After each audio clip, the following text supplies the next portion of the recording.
Snow fell in delicate, silent sheets across the city, softening the harsh edges of steel and glass that reached into the gray morning sky. The streets were half empty, the air thick with that biting chill that made even the bravest hurry along. Inside a sleek black SUV parked near the corner cafe, the heater hummed quietly. Daniel Pierce adjusted his tie in the rearview mirror, his face a picture of calm authority, the kind of face that graced business magazines with headlines like the man who built an empire before 40. In the back seat, his 6-year-old daughter Lily sat bundled in her puffy white coat, tracing hearts on the fogged-up window. "Daddy," she asked softly, "can we get hot chocolate before we go to Grandpa's?" Daniel smiled faintly. "Sure, sweetheart, you've earned it for waking up so early." As he turned to check the traffic, Lily suddenly froze, her little hand pressing against the glass. "Daddy, look." Her voice trembled. Daniel followed her gaze to the far side of the street, a snow-covered bench beneath a flickering street lamp. A woman sat there, motionless, her head bowed, cradling something small against her chest. For a moment, Daniel assumed she was just resting, maybe waiting for the bus. But then he noticed the thinness of her coat, the frost gathering in her hair, and the stillness of the small bundle in her arms. "Daddy, her baby," Lily whispered, eyes wide. "Daddy, her baby is freezing." Daniel's stomach tightened. He had seen poverty before in passing, from office windows and news headlines, but this was different. This was right in front of him, a young mother in the cold, holding her baby like a fragile miracle. The CEO in him wanted to reason it out. Maybe she's just waiting for someone. Maybe she'll be okay. But the father in him, the man Lily looked up to, couldn't ignore that plea. Without another thought, Daniel grabbed his coat and stepped out into the swirling snow. The wind bit at his skin immediately, cutting through the warmth he'd taken for granted. His polished shoes crunched through the icy slush as he approached the bench. The woman didn't react. Her head remained bowed, her body trembling slightly. The baby let out a faint whimper, the kind that barely rose above the sound of the wind, but pierced Daniel's chest like a blade. "Hey, excuse me," he said gently, kneeling beside her. No response. He reached out and touched her shoulder lightly. "Miss." Her eyelids fluttered open. Up close, Daniel saw how pale she was, cheeks hollow, lips tinted blue. She blinked at him, confused, as if unsure whether he was real. I just needed a place warm for him," she whispered, her voice hoarse, every word trembling. She looked down at her baby again, as if afraid he might vanish if she looked away too long. Daniel quickly shrugged off his scarf, a thick, red wool one Lily had knitted for him last Christmas, and wrapped it around the baby's tiny body. The baby's skin was icy to the touch. "We need to get you both somewhere warm," he said firmly. Just then Lily appeared beside him, small boots sinking into the snow. "Daddy, is she okay?" Her voice was shaky but brave. Daniel turned toward her. "Go back in the car, sweetheart, it's cold." But Lily shook her head and stepped closer. She looked at the baby, then gently placed her mittened hands over his. "Don't worry, Mommy," she said softly to the woman. "We'll help you." The woman looked at the child, this little girl, with the warm eyes and gentle voice, and tears welled up in her frostbitten lashes. "Thank you," she whispered, though the words barely made it past her lips. Daniel lifted the baby carefully into his arms, then helped the woman to her feet. She swayed, weak from cold and hunger, so he supported her. "My car's just there," he said. She nodded, too exhausted to argue. As they reached the SUV, Lily quickly opened the door from inside, brushing snow off the seat. The heater's warmth hit them like a miracle. Daniel settled the woman and her baby in the back seat, wrapping his coat over them. The baby gave a faint cry, stronger this time, alive. Daniel glanced at Lily through the rearview mirror. Her little hands were folded, as if in silent prayer.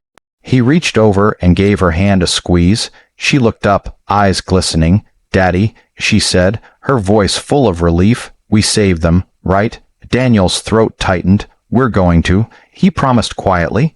Outside, the snow kept falling, but inside that car, warmth bloomed, fragile and powerful. It was the first time in years Daniel Pierce, the untouchable CEO, felt something stir in his chest that wasn't ambition or pride. It was compassion, and it all began with his little girl's words echoing softly in his mind, "Daddy, her baby is freezing." The hum of the car's heater filled the silence as Daniel drove through the snowy streets. glancing occasionally in the rear-view mirror. In the back seat, the young mother sat trembling, clutching her baby close. The baby, tiny, wrapped in Daniel's red scarf, had stopped crying, his soft breaths visible in the warm air. The mother's eyes fluttered open and shut, as if fighting sleep. Lily sat beside her, her little gloved hands gently resting on the baby's tiny fingers. Daniel tightened his grip on the steering wheel. He had led countless negotiations, faced ruthless competitors, and turned around dying companies, but at that moment, he felt a helplessness he'd never known. "Just hang on," he said, his voice steady but urgent. "We're almost there." They pulled up to a small private clinic just a few blocks away. The lights were warm, golden, like a beacon in the storm.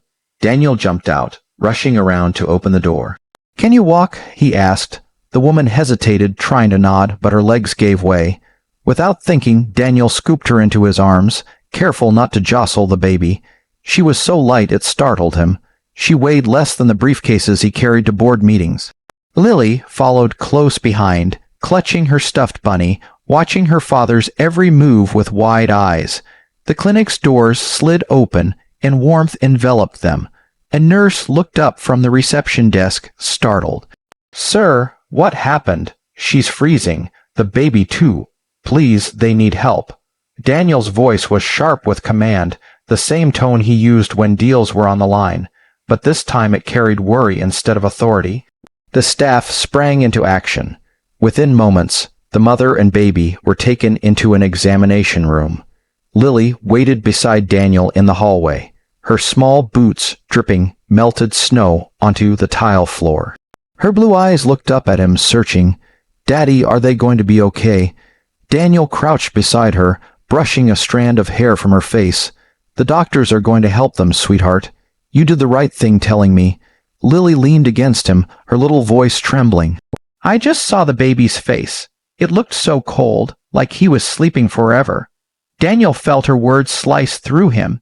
He had spent his life making sure his daughter never saw pain, never saw the world's cruelty. But maybe, he thought, compassion was something you didn't protect children from. You nurtured it. A few minutes later, a nurse came out. "She's stable now. The baby had mild hypothermia, but you brought them in just in time." Daniel exhaled deeply, tension draining from his shoulders. "Can we see them?" The nurse smiled gently, just for a minute. Inside the softly lit room, the young woman lay beneath a thick blanket, her cheeks flushed now with returning warmth.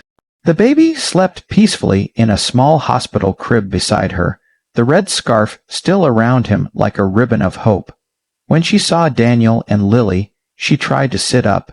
"You didn't have to do all this," she said weakly, her voice still hoarse. I'm fine." Daniel shook his head. "You weren't fine. You were out there in the cold with a baby.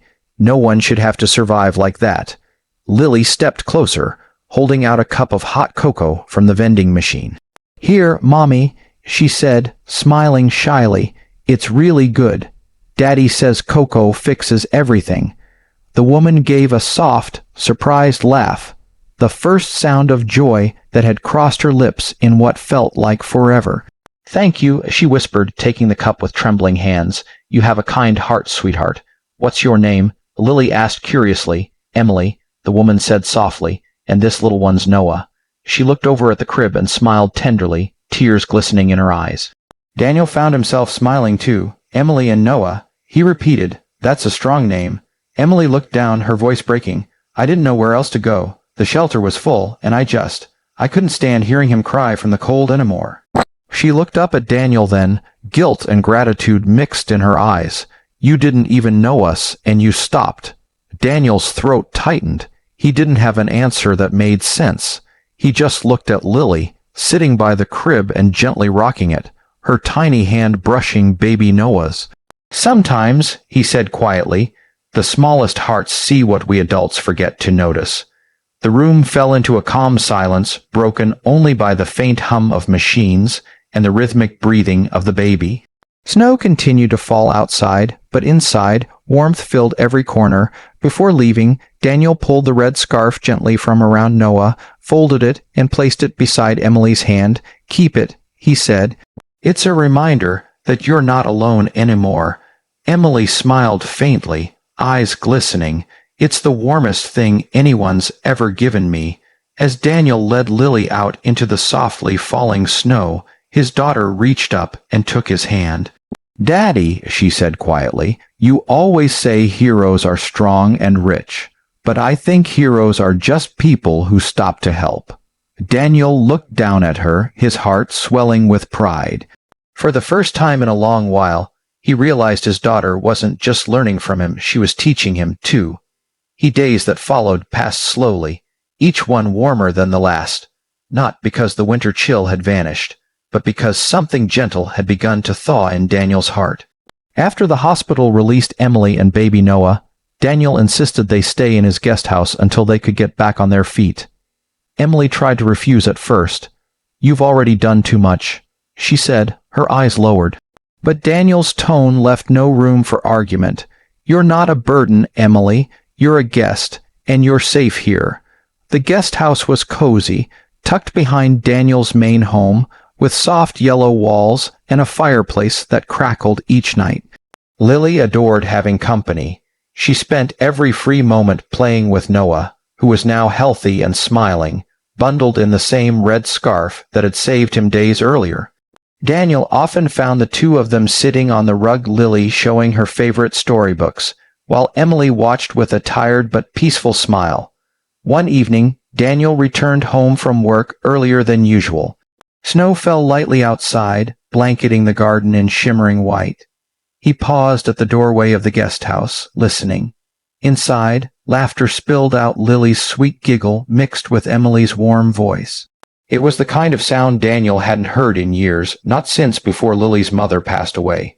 For a moment, he simply stood there, letting the sound heal a part of him that had long been silent.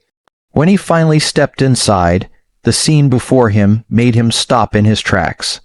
Emily stood by the stove, flipping pancakes in a pan, while Noah dozed in a basket nearby. Lily sat on the counter, helping stir chocolate chips into the batter. The smell of butter and sugar filled the room. Emily turned, startled. "Oh, I didn't hear you come in," she said, brushing a strand of hair behind her ear. "I hope you don't mind. I thought I'd make breakfast for everyone as a thank you." Daniel smiled, unbuttoning his coat. "Mind, this smells better than anything I've eaten in weeks." Lily grinned. "Daddy, Emily makes the fluffiest pancakes ever, even better than Chef Martin's at the big house." Emily laughed softly. "That's a high compliment. I'll have to thank my mom for teaching me something useful." As they sat down to eat together, Daniel noticed how natural it all felt, how complete. The house wasn't filled with silence anymore, it was alive again. He found himself asking questions about Emily's life, her dreams, how she'd ended up in that cold park. She told her story quietly, her voice steady but tinged with sadness. "I had a job once," she said, "at a cafe. It closed down last winter, and I couldn't find anything else. I thought I could make it until spring, but—" She paused, her eyes glistening as she looked at Noah. "I just wanted to keep him safe." Daniel listened intently. In her words, he heard something that felt painfully familiar. Loss, fear, and determination. He remembered his own nights after his wife's passing, how he'd buried himself in work, pretending the ache didn't exist. Now, watching Emily's quiet strength, he realized he wasn't the only one who'd had to rebuild from ashes. A week later, Daniel walked into his office and made a call. By evening, Emily had a new job, assistant manager at a small cafe chain owned by one of his subsidiaries. When she found out, she looked at him in disbelief. "You did this?" she asked, her voice trembling. Daniel shrugged casually. "You're smart and hardworking. They'd be lucky to have you." Tears filled her eyes. "You don't even know me, Daniel. Why are you helping me so much?" He looked at her for a long moment. "Because once, someone helped me when I didn't think I deserved it either." That evening, as they stood by the window watching Lily and Noah play in the snow, Emily turned to him and whispered, "You've given me back hope." Daniel smiled softly. "You gave me something too," he said.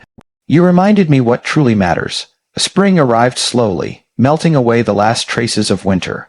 One morning, the sunlight spilled through the kitchen window, golden and warm. Emily was preparing breakfast again, humming a tune while Noah babbled in his high chair.